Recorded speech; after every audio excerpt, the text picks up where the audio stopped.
just jump right into it. First question: how'd you fall in love with the game of baseball? Well, young age, playing, of course. I think that's kind of where everybody falls in love. Young boy playing, played all the way through high school, a little bit at the college level, and had some guys that really made some difference in my life and at a young level. And that's kind of what started my love for the game. Well, I'd love to hear. Obviously, we're going to get into your program and how it started, and you as a coach, and all that good stuff. But just like you, I had some people as a young ball player who really made an impression on me. My mom always called them my baseball dads, right? I had a Yeah. couple of them. So let's give some credit where credit's due. Tell me some stories about some of the guys that had a big influence on your life. Yeah. When I was young, I lived in Greenville, South Carolina, played for a team called Southside Tigers, and had a gentleman really took me under his wing. His name was Jerry Page, and took me under his wing, did a lot of baseball developmental stuff with me to make me a better player. But during that time, he also, taught me how to be a better person. And I think that was huge in my life for just what we try to instill now in, with what we do in our program.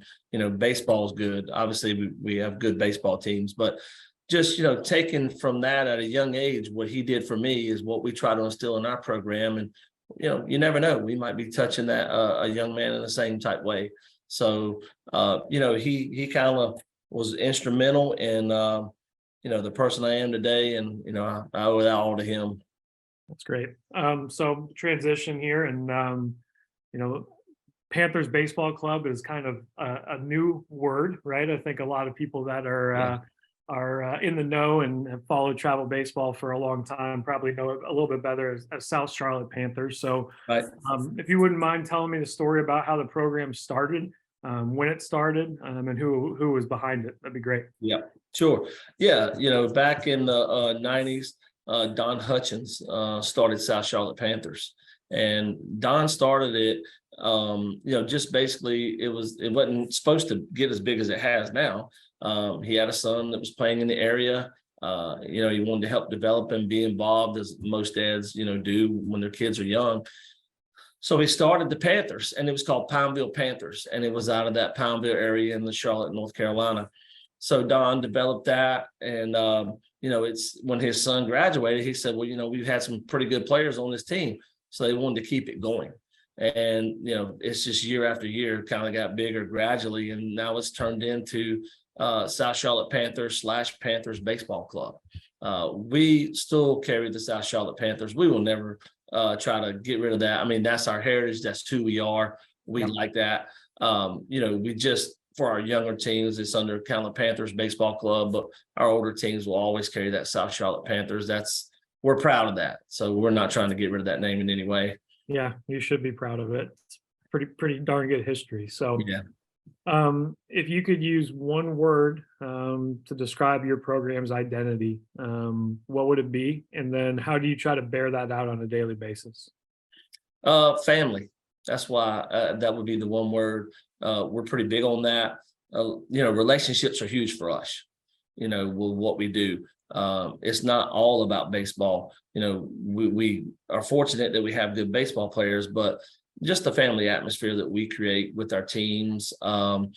You never know. It's kind of the scenario. I always think back to our first conversation we had today was the guy, Jerry Page, that made a difference in my life.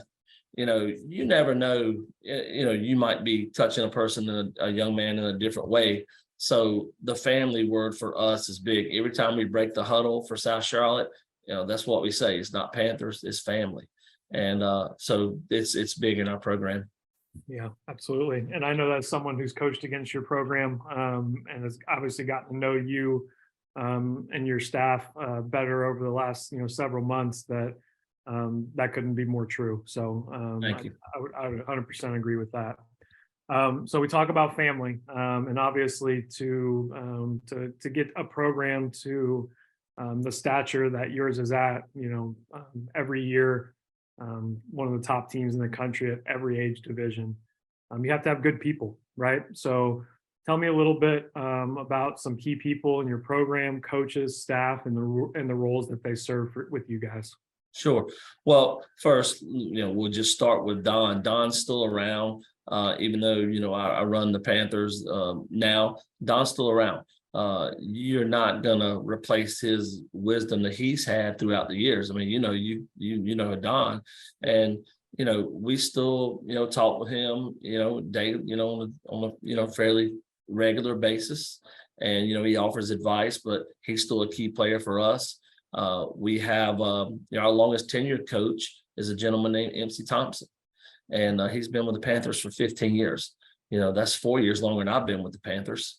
And then we have Van Hurley, who is our operations manager right now. He does a lot of our behind the scenes work with emails and stuff like that, team coordination, Zoom calls. And then we have Trevor, my son, who is our youth director and our recruiting coordinator. He does a lot of the younger kids stuff and helps us find talent that we want to develop as a Panther. So you said you've been doing this for how long? I've been with the Panthers for 11 years. For It's my 11 ninth years. year. Okay. So lots changed over 11 years in the landscape of travel baseball. What's one thing that you've learned over the last 11 years that if you could go back 11 years and tell yourself, what would that be? It's a good question, man. I would say for the Panthers, one thing that, as the baseball industry expands, and there's, when we first started, there was, 2,000 travel teams. Now there's 23,000 travel teams. We want to make sure we continue to represent our brand in the right way.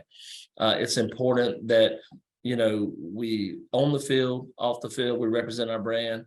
And also, we want to make sure we're always putting out competitive teams. We don't want to have teams just to have teams. We want our teams to be competitive. When people come to play for the Panthers, they're coming to, help get their kids better. And along that way, we hope we instill some good values in them, make them better young men. And, but, we understand why people come to the Panthers, and that's to give their kids a chance to play college baseball. And so we want to make sure we're putting good products on the field at every age class where these kids actually have a chance to go play college baseball. Absolutely. So I'm a parent and I'm looking around and, like you said, 2,000 to whatever, 25,000 teams out there. Right? Yeah. And I'm doing my research and I stumble across, Panthers baseball club, and I give you a call, and I say, what makes you guys different? Right. Why should I come play for you? What do you tell me? Well, what I tell you is we're going to develop you as a player. We do have, practices still. We still, we're big on developing our players. I think one of the things that we try to do as well is we want to make sure we have quality coaches in place. All of our coaches are paid coaches. So we want to make sure we got quality coaches in place. And I interview every single coach that we have. And it's an intense interview of, hey, give me your baseball knowledge, where you played at. Just because you played somewhere, whether it's college level or high level, don't mean you're a good coach to me. There's other things to coaching besides that. But I really take the time to interview them guys. I want to know what's in their mind. I want to know what their vision is. Their vision's got to match our vision. And if that does, then, I think that's a good mix right away and, helping, develop our players. Also, what I would tell you is, we're going to give your son more than baseball. We're going to, make him a better young man when he comes out of here. We're big on accountability, responsibility for our players, communication. And today's age, players want to communicate through Snapchat or something like that. We communicate with them on a, regular basis where we make sure they're relaying that to their parents. One of the funniest things is when a parent shows up and goes, well, I didn't know anything about this. And we go, well, you should have talked to Johnny. Johnny knows this for 2 weeks. Yeah. So it really makes them accountable. And it's, in the world we're at today, we want to make them better adults, so if you're an uncoachable kid, turns out to be an unemployable adult, in my opinion. Yeah, no doubt. So you met Sandy Ogg, the founder of Diamond Allegiance in Nashville a couple weeks ago. And in Sandy's hiring days when he was the chief human resource officer at Unilever, they would 300,000 employees. And one thing that's always stuck with me with Sandy is he said that what the United States has is a national treasure in college athletes. He said there's no other country in the world that has college athletes that understand how to time manage, how to be a part of a team, right? And those people are invaluable employees to employers across the world. And so, it gets me excited, right? And this kind of leads into my next question. But for me, it always got me excited as a coach. And the reason that I was involved in travel baseball was to really, influence a kid's life and give him the opportunity to play baseball in college, whether that was at the SEC or ACC, or whether that was at a Division II school like I played at, right? Sure. But that was my why. What gets you excited the most about being part of this travel ball ecosystem? It's a crazy world, right? And there's a lot of good, a lot of bad. But what gets you excited and gets you up every day to be part of this? Well, and what gets me excited is having the chance to help young men. That I really enjoy that. There in the recruiting world we're in now, Matt, there is a whole lot to recruiting that parents out here, what I find, they really just don't know. It's one thing to get an offer to play college baseball, but it's another thing to figure, is it a good fit? Is it financially a good fit for your family? There's a lot more to getting, to college baseball than some players realize. And some parents realize when you get there, it's the everyday grind. Can you keep up academically there? It's time management. We try to prepare them for all that. Can they do it? We challenge them when they're with the Panthers. Can you do it? We check the grades. That's stuff that keeps me getting up every day to do the job that we're doing here, because we want to continue to try to make sure that we're putting our players in the right position. I know people that commit sometimes to a college, and they may do it early, and they may commit before they get to the Panthers, or, we try to guide them through that process and what that process might look like. Today's world, recruiting gets earlier and earlier, but I'm not saying I'm an anti-recruit early guy, but what I'm saying is let's do our homework and make sure it's the right fit. How many schools have you visited right now? Is it one? Have you been to 5? No, that's the only school that's really talked to me and they want to offer me. Well, if that's the only school, I don't feel like you've done your homework yet. So I think for me, just guiding them through that process, helping them, a young player, when they come in and they get a college offer, it's kind of overwhelming to them because that's their goal. So sometimes they're in a hurry to do it. You got to talk to the family and let them know there's no reason to be in a hurry right now. Now, if you know it's the right fit and the financials are there, okay. But you'd be surprised at kids that commit early and then they graduate and they're looking at $100,000 worth of debt to start their professional career, because a small percentage go on to play pro. We try to put our kids in a position where that don't happen, or we give them the best chance when they do finish college and they get that 4-year degree that lasts forever. They're not sitting there with a bunch of debt on their plate that they could have avoided if they would have took a little guidance along the way from us. And, athletics can pay for some of that. If we can help them and guide them in that direction, that's great. But that's why I do this every day to, help kids, transition to the college level where they put themselves in a good position to, graduate and have a chance to start off in the real world with a good foundation. Yeah, love it. Did an interview last night with Dylan Cruz, the center fielder at LSU, and Dylan was talking about his recruiting, navigating the recruiting world. And I was fortunate enough to be a part of that with him coming through. And I remember we brought it up last night on the call. In 8th grade, he got his first offer, and the school will remain nameless, but he got his first offer from the first school that really saw him ever play. And we laughed last night and said, could you imagine if you had committed there like your dad wanted you to, because they were so excited that they got this offer, right? And Dylan ended up, and he talked about it last night, and obviously Dylan's a different animal than most high school kids are, right? But Dylan visited 15 different schools, right? And he did his research.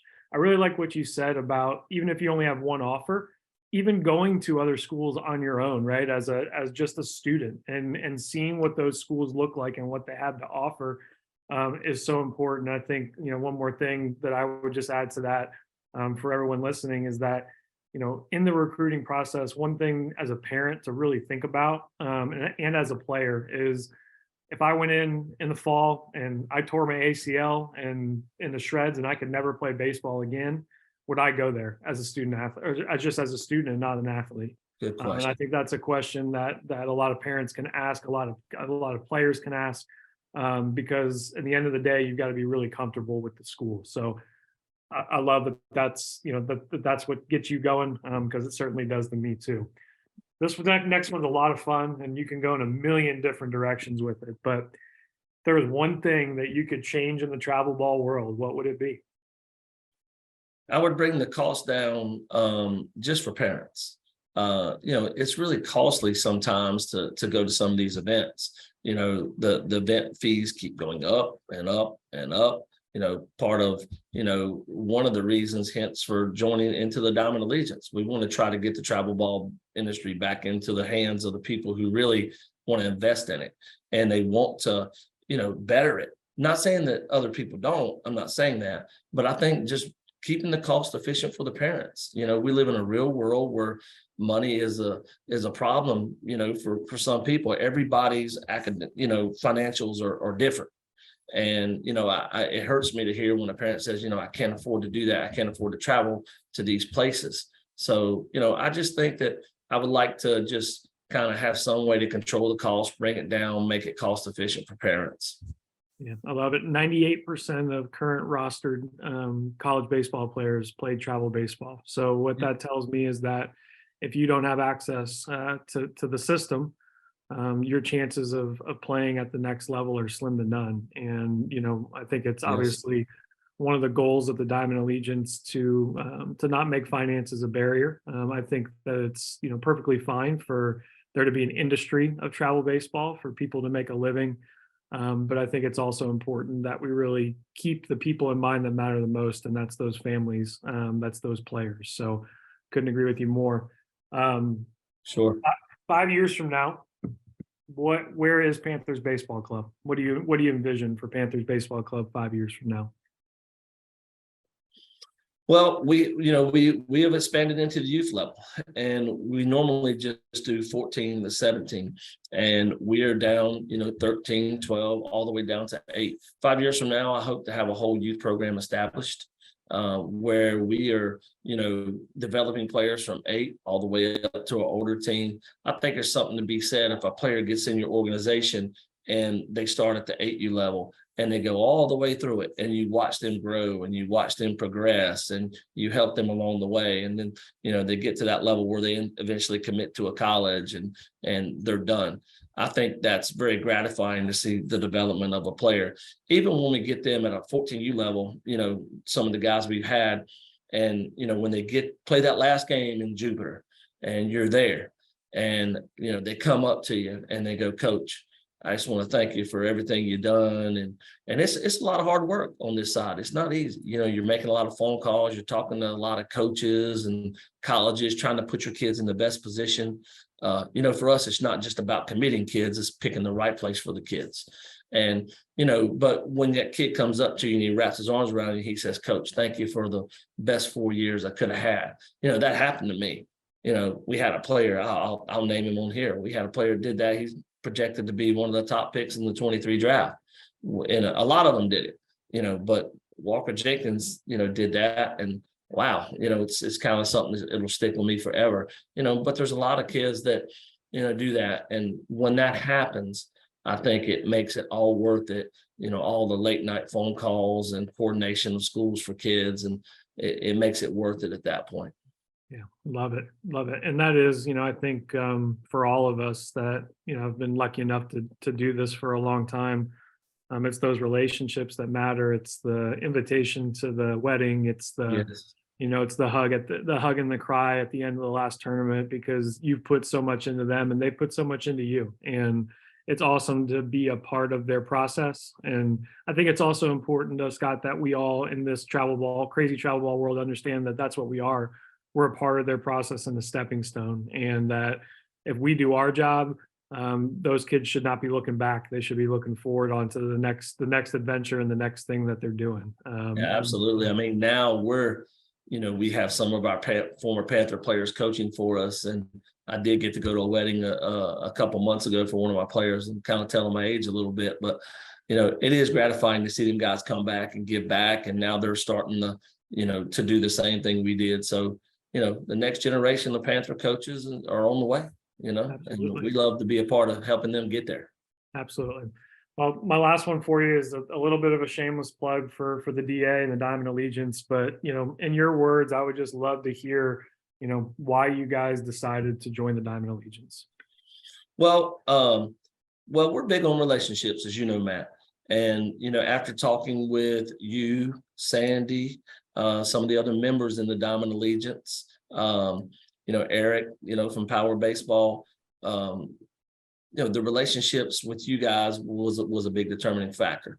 But you said something to us when we were down at the event in Florida, was we want to get travel baseball back in the hands of people that want to try to manage it and care about it and nurture it. And when you said that, I was like, okay, that's something that I'm interested in. The future of the sport and having the right people involved in it. And so that resonated with me as the head of South Charlotte, of something that I was interested in doing. And so I think that was the point where I said, okay, I think we can be part of this. And, the player, the curve out, but the player development with coach Backage, and, that's big for us. And then, the additional savings, I talked a while ago about trying to save our parents some money and, and help them. And, the savings that the parents are able to get from the networking with the Diamond Allegiance, I think was another big determining factor, because, we're trying to keep that cost as minimal as possible or help them save some money along the way.